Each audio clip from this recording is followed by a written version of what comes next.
आज भारत का स्वतंत्रता दिवस है। नायरा, नील और पापा सोसाइटी के पार्क में एक बेंच पर बैठे हैं। पार्क के बीचों बीच एक राष्ट्रीय ध्वज लहरा रहा है। पापा, आज हमने अपने स्कूल में राष्ट्रीय ध्वज फहराया। टीचर ने हमें बताया कि आज हमारा स्वतंत्रता दिवस है। उन्होंने हमें बताया कि आज के दिन भारत स्वतंत्र हुआ था। हाय नायरा, उन्होंने तुम्हें और क्या बताया?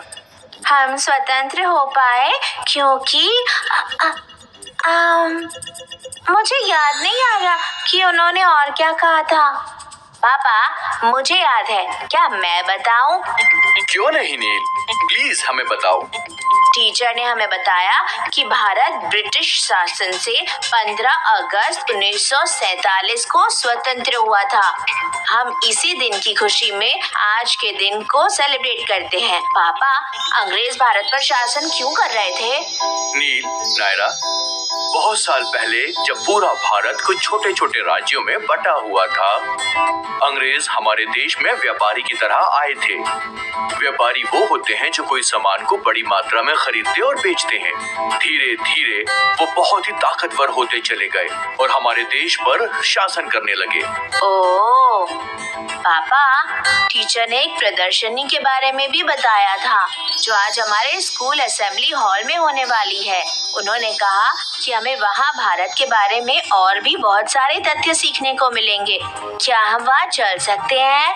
हाँ नील, वो प्रदर्शनी शाम 4 बजे शुरू होगी। हमें वहाँ जरूर जाना चाहिए। नायरा और नील इस प्रदर्शनी को देखने के लिए बहुत ही उत्सुक थे। वहाँ एक तरफ भारतीय स्वतंत्रता संग्राम और स्वतंत्रता सेनानियों से जुड़ी कई किताबें रखी हुई थीं और दूसरी तरफ एक फोटो प्रदर्शनी लगी हुई थी जिसमें स्वतंत्रता संग्राम की कुछ घटनाएं और 1947 के स्वतंत्रता दिवस को दर्शाया गया था।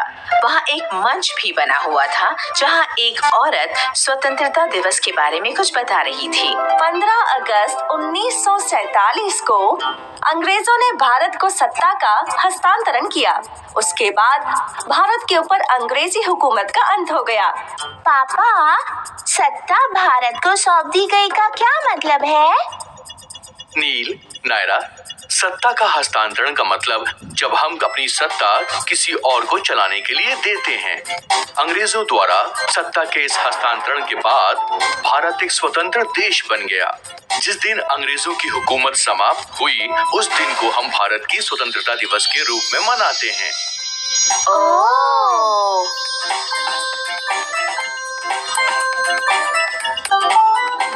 बच्चों, आपको पता है आज लाल किले पर राष्ट्रीय ध्वज कौन फहराता है? नहीं। हर स्वतंत्रता दिवस को भारत के प्रधानमंत्री राष्ट्रीय ध्वज फहराते हैं। उसके बाद वो हमारे देश की जनता को संबोधित करते हैं या करती हैं। इस भाषण में वो सभी को स्वतंत्रता दिवस की शुभकामनाएं देते या देती हैं और देश के उज्जवल भविष्य के बारे में बात करते हैं।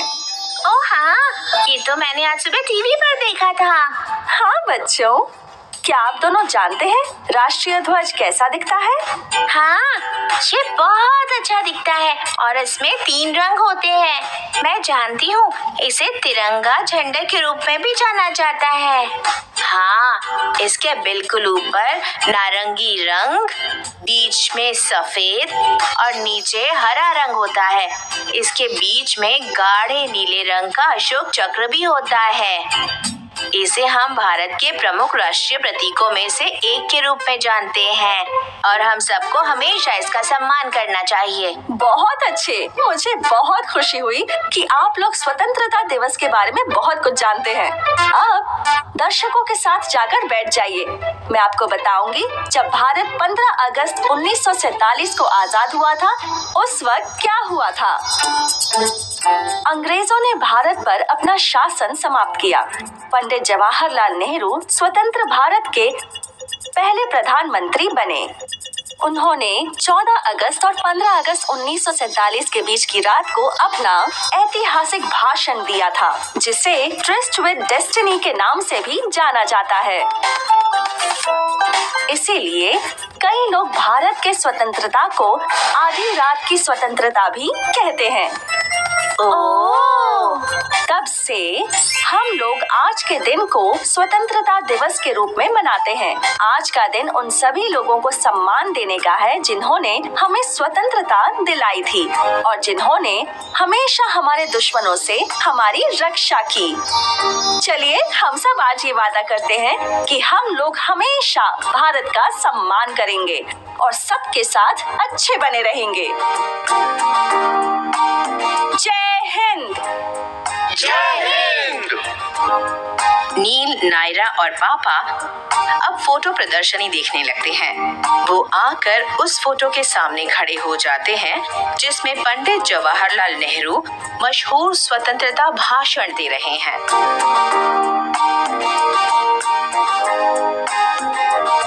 नील, नायरा, क्या तुम जानना चाहते हो कि पंडित जवाहरलाल नेहरू ने अपने भाषण में क्या कहा था? हाँ पापा। पंडित नेहरू ने कहा था, भारत के इतिहास में बहुत कुछ सहा है, लेकिन अब भविष्य के बारे में सोचने का समय है। उन्होंने ये भी कहा कि इस दुनिया में हम सिर्फ अपने बारे में और अपने देश के बारे में नहीं सोचेंगे। इस दुनिया में हर आदमी को अच्छे भविष्य की आवश्यकता है। क्या तुम बता सकते हो कि पंडित जवाहरलाल नेहरू ने ऐसा क्यों कहा? क्यों पापा? वो इसलिए क्योंकि हमें एक दूसरे की जरूरत है। जब हम किसी दूसरे की मदद करेंगे या हम किसी से मदद लेंगे तो हर आदमी खुश रहेगा। सबसे मुश्किल काम भी आसान हो जाएगा। उन्होंने ये भी कहा कि भारत अब स्वतंत्र है, लेकिन हमें अनुशासित रहना चाहिए और गलत आचरण नहीं करना चाहिए सिर्फ इसलिए कि हम आजाद हैं। फिर उन्होंने धन्यवाद दिया जिन्होंने भारत की आजादी में सहयोग दिया, तब भी जब ये बहुत मुश्किल था। और उस समय उन्होंने कहा कि हमें कड़ी मेहनत करनी होगी। स्वतंत्रता का मूल्य समझकर किसी को नुकसान नहीं पहुंचाना होगा क्योंकि हम आजाद हैं। ओह। नील, नायरा, क्या तुम लोग स्वतंत्रता दिवस के महत्व को समझ गए हो? हाँ पापा, मैं भारत को गौरवान्वित करने का वादा करता हूँ। मैं सेना का जवान बनूंगा और हो सकता है विश्व का सबसे अच्छा शिक्षक, या हो सकता है कि वैज्ञानिक बनूं। ये जानकर मुझे बहुत खुशी हुई। नील, तुम क्या सोचती हो नायरा? पापा, मैं भारत की प्रधानमंत्री बनूंगी और लाल किले पर झंडा फहराऊंगी।